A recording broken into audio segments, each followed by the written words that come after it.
Welcome students, उम्मीद करता हूँ कि आप सब लोग खैरियत से होंगे।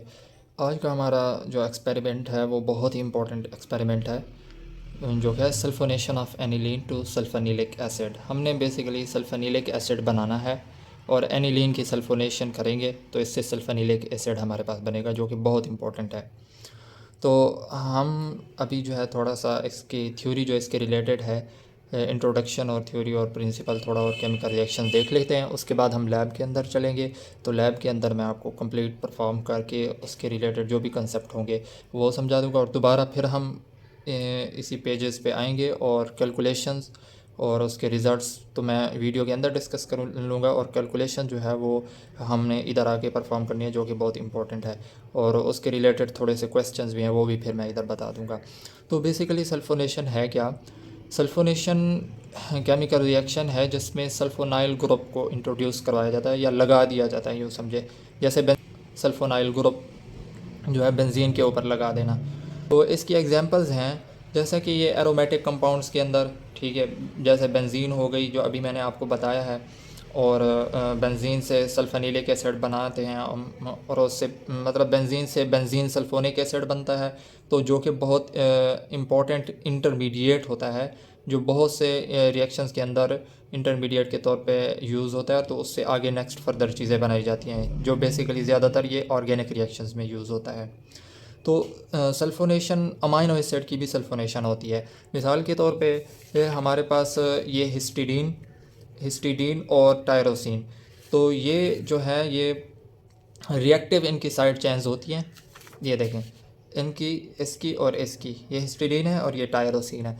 तो इनकी रिएक्टिव साइड चेंज की वजह से यहाँ पे भी सल्फोनेशन हो जाती है, जो कि सर्टेन कंडीशंस प्रोवाइड करनी पड़ती हैं तब। तो उससे ये होता है कि this modification can affect the properties and functions of proteins and biological system. तो ये प्रॉपर्टीज़ और फंक्शंस के ऊपर असर करती है सल्फोनेशन, जो कि बायोलॉजिकल सिस्टम के अंदर बहुत इंपॉर्टेंट है। मतलब इससे फिर नेक्स्ट काम लिए जाते हैं। तो सल्फोनेशन फार्मास्यूटिकल्स अद्वियात बनाने में, उसमें भी सल्फोनेशन का बड़ा अहम किरदार है। तो उसमें जो कंपाउंड्स जिनमें के अंदर सल्फोनाइल ग्रुप इंट्रोड्यूस करवाया जाता है, उस कंपाउंड को इंट्रोड्यूस करवाने से जो मेडिसिन होती है, बायोलॉजिकल एक्टिविटी जो है वो इंक्रीज़ हो जाती है, प्रॉपर्टीज़ चेंज होने की वजह से। के बाद हमारे पास है इसका बेसिक प्रिंसिपल। अब प्रिंसिपल ये चीज़ें जो है, जो इधर ये जो प्रिंसिपल टोटल है वो इधर लिखा गया है, ठीक है। तो अब यहाँ पे सल्फोनेशन बेसिकली सिंपल वे में SO3 को बेंजीन के ऊपर अटैच कराना है, सही है। लेकिन यहाँ पे हमारे पास थोड़ा कंडीशन, थोड़ी सी कंपाउंड चेंज है, वो एनिलीन है। तो एनिलीन का कंसनट्रेटेड सल्फ्यूरिक एसिड के साथ हमने रिएक्शन करवाना है। अच्छा, याद रखें कि इलेक्ट्रोफाइल और न्यूक्लियोफाइल और कैटलिस्ट और रिएक्टिंग स्पीशीज़ थोड़ा ये बाकी रिएक्शंस में अलग-अलग होती है, लेकिन इस रिएक्शंस में ये है कि हमारे पास जो न्यूक्लियोफाइल और इलेक्ट्रोफाइल है वो दोनों आपस में रिएक्टिंग स्पीशीज़, सिर्फ यही दोनों चीज़ें हैं। ये रिएक्टिंग मालिक्यूल भी है सल्फ्यूरिक एसिड, और ये ख़ुद इलेक्ट्रोफाइल भी है। तो इसी वजह से अब ये एनिलीन जो है ये बेस के तौर पे एक्ट कर रहा है। तो ये जैसे आपस में इनका रिएक्शन होता है तो इंटरमीडिएट बनता है, जिसको आप साल्ट भी कह सकते हैं, एनिलीनियम हाइड्रोजन सल्फेट।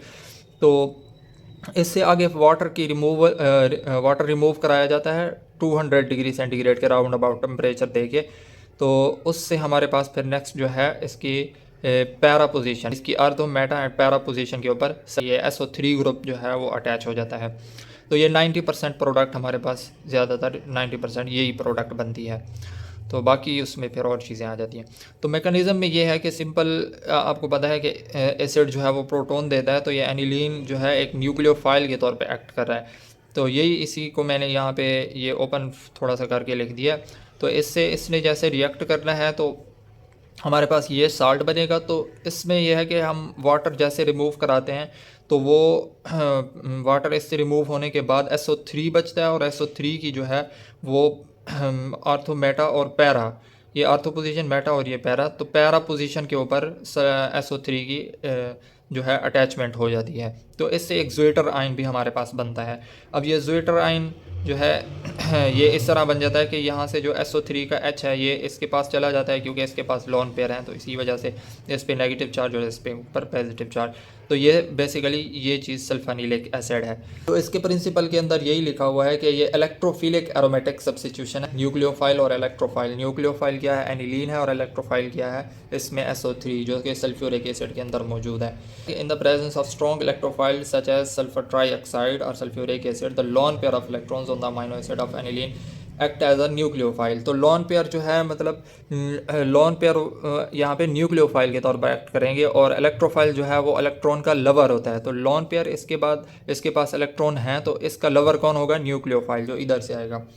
तो ये क्या है, इससे ये होता है कि this leads to the substitution of hydrogen atom on the benzene ring with the sulphonate group resulting in the formation of sulphanilic acid. तो फिर इसकी रीअरेंजमेंट होती है, ये जैसे इधर अटैच होता है तो इससे आगे बार वाटर निकालते हैं फर्दर, तो ये फिर इस पोजीशन पे आके अटैचमेंट हो जाती है। तो बेसिकली सल्फोनेशन यही है, इसका इंट्रोडक्शन लिखा हुआ है, सल्फोनेशन ऑफ एनिलीन।